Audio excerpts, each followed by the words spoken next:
আজকের জলখাবারে আছে মটরশুঁটির পরোটা আর ডিম আলু কষা।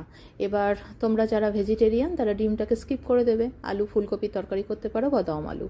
ডিম আলুটাকে প্রথমে সেদ্ধ করে নেব এবং সেদ্ধ করবার সময় দেখে নেবে ডিমের গায়ে কোনো ক্র্যাক বা ফাটল আছে কিনা, তাহলে সেগুলো দেবে না, তাহলে ফেটে একাকার হয়ে যায়।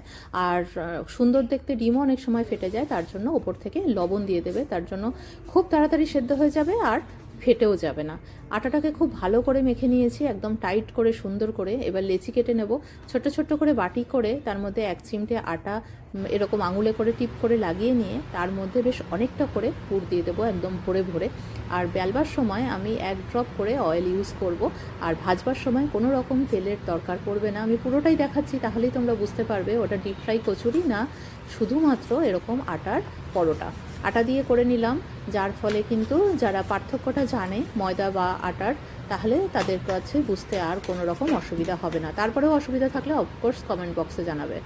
আমি এটা দিয়ে দেবো কড়াইতে। এই দেখো সুন্দর করে করে হয়ে গেছে। ঠিক এরকমভাবে আমি সব কটা পরোটাকে ভেজে নেব।